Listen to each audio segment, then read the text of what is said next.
কাঁটাতারের ওপরের হুমকিকে নস্যাৎ করে শেষ পর্যন্ত জয় সনাতন ধর্মের। কথায় আছে ধর্ম হোক যার যার, কিন্তু উৎসব সবার। নদিয়ার সীমান্তবর্তী এক গ্রাম বিজয়পুর। এই বিজয়পুর গ্রামে প্রায় ৩৬ বছর ধরে গ্রামের বিজয়পুর প্রাথমিক বিদ্যালয়ের মাঠে প্রতি বছর সর্বজনীন অষ্টপ্রহর নাম সংকীর্তনের অনুষ্ঠান হয়ে আসছে। যে নাম সংকীর্তনের অনুষ্ঠান শুধুমাত্র একটা অনুষ্ঠান নয়, স্থানীয় মানুষের জন্য আবেগ এবং ঐতিহ্যের মেলবন্ধনের আরেক নাম। কিন্তু সম্প্রতি পার্শ্ববর্তী প্রতিবেশী দেশ বাংলাদেশের নিরাপত্তা রক্ষা বাহিনী বিজিবি এই সীমান্ত লাগোয়া বিজয়পুর গ্রামে নাম সংকীর্তন হওয়াতে বাধা দেয়। গ্রামবাসীরা এহেন আচরণে উদ্বিগ্ন হয়ে পড়ে। তাদের দাবি, অন্য রাষ্ট্রের নিরাপত্তা রক্ষীরা কিভাবে আরেকটা রাষ্ট্রে এসে হস্তক্ষেপ করে। কি বলছেন স্থানীয় বাসিন্দা, আসুন শোনাই। দীর্ঘ 33 বছর, কত বছর, 36 বছর ধরে। আচ্ছা, বাংলাদেশের বিজিবি শুনছিলাম বাধা দিয়েছে। হ্যাঁ, এটা ঠিক। ওরা আচ্ছা। বাধা দেওয়ার পরে আমরা বিএসএফকে জানাই। বিএসএফের বড় বড় আধিকারিকরা এসে আমাদের জায়গাটা দেখে তারা অনুমতি দেয়, এবং অনুমতি দেওয়ার পরে আমাদের এই অনুষ্ঠানটা আবার শুরু হয়। যার জন্যে আমরা আমাদের এই সীমান্তরক্ষী বাহিনী বিএসএফকে অশেষ ধন্যবাদ জানাই, এবং তাদের বহু ধন্যবাদ, সে ভাষায় প্রকাশ করা যাবে না।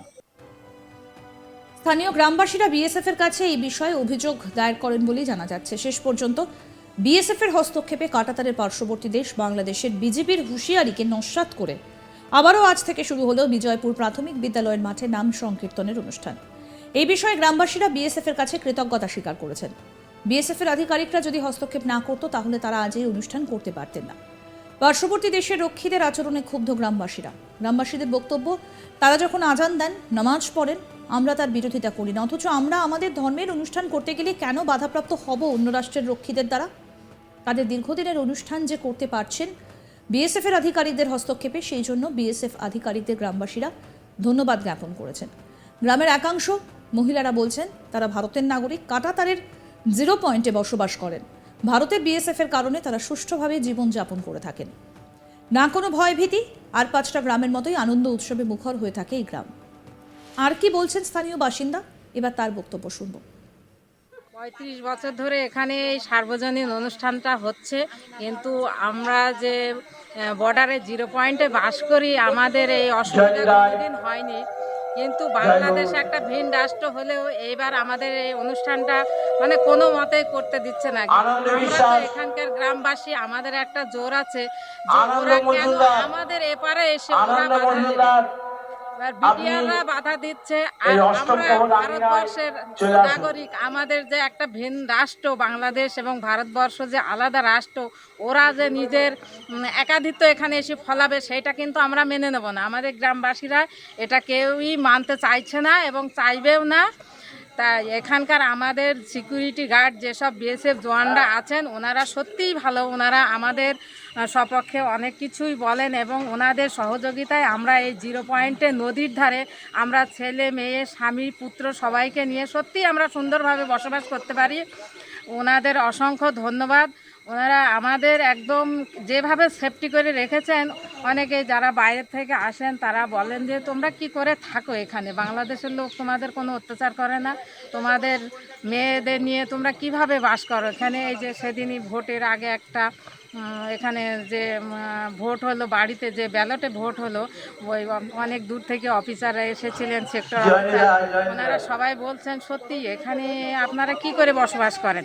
কিন্তু আমরা বলছি না, দেখেন আপনাদের চাইতেও আমরা এখানে সুন্দরভাবে এবং স্বাধীনভাবে বসবাস করতে পারি। একমাত্র বিএসএফ জওয়ান ভাইদের জন্যই আমাদের এটা সম্ভব হয়েছে। তাই গত 35 বছর আমাদের এই অনুষ্ঠানে কোনো বাধা আসেনি, কিন্তু আজকে এই যে জ্যৈষ্ঠ মাসের 7 তারিখে আমাদের এখানে অধিবাসটা হয়, এই অনুষ্ঠানটা হবেই, মানে আমরা দেখে আসছি বহুদিন থেকেই। তা এই অনুষ্ঠানে এবার ওরা বাধা দিচ্ছে, কিন্তু বাধা দিতে পারেনি। এখন এই অনুষ্ঠানটা সুষ্ঠুভাবে এখানে পরিচালিত হচ্ছে। আজকে আমাদের আগমনী, আজকে সেই অনুষ্ঠানের অধিবাসটা হচ্ছে। আগামীকাল হরিনাম সংকীর্তন হবে, তারপরের দিন নাম সংকীর্তন, এবং 1 মাস ধরে আমরা হরিনাম সংকীর্তন করছি। এবার আগামী শুক্রবারে আমাদের এই অনুষ্ঠানটা সমাপ্ত হবে এবং আশেপাশে গ্রামবাসীদের নিয়ে আমরা সত্যিই খুবই আনন্দিত। এই অনুষ্ঠানটা সুষ্ঠুভাবে আমরা করতে পারবো, তার জন্য বিএসএফ জওয়ানদের আমাদের তরফ থেকে অসংখ্য অসংখ্য ধন্যবাদ। যেটা আমাদের ঘরের ছেলেরা যেটা না পেরেছে সেই কাজটা আমাদের ওনারা করে দিয়েছেন, ওনাদের জন্য আমরা সত্যিই গর্বিত। আমাদের প্রতিনিধি বিশ্বজিৎ ব্যানার্জি কি প্রতিবেদন তুলে ধরলেন, দেখবো এবার। কথা আছে, ধর্ম হোক যার যার, উৎসবের আনন্দ হোক সবার। ভারত বাংলাদেশ আন্তর্জাতিক সীমান্তবর্তী নদিয়ার কৃষ্ণগঞ্জের সীমান্তবর্তী গ্রাম বিজয়পুর প্রাথমিক বিদ্যালয় মাঠে প্রতি বছর সর্বজনীন অষ্টম প্রহর নাম সংকীর্তন হয়ে আসছে 36 বছর ধরে। এই নাম সংকীর্তনের অনুষ্ঠান শুধুমাত্র একটা অনুষ্ঠান নয়, স্থানীয় মানুষদের জন্য আবেগ এবং ঐতিহ্যের মেলবন্ধন আরেক নাম। কিন্তু সম্প্রতি পার্শ্ববর্তী প্রতিবেশী দেশ বাংলাদেশের নিরাপত্তার রক্ষা বাহিনী বিজেপি এই সীমান্ত লগোয়া বিজয়পুর গ্রামে নাম সংকীর্তন হওয়াতে বাধা প্রদান করে বলে অভিযোগ। গ্রামবাসীরা এহেন আচরণে উদ্বিগ্ন হয়ে পড়ে। তাদের দাবি, অন্য রাষ্ট্রের নিরাপত্তারক্ষীরা কিভাবে আরেকটা রাষ্ট্রে এসে হস্তক্ষেপ করে। স্থানীয় বাসিন্দা বিএসএফের কাছে বিষয়টি জানায়।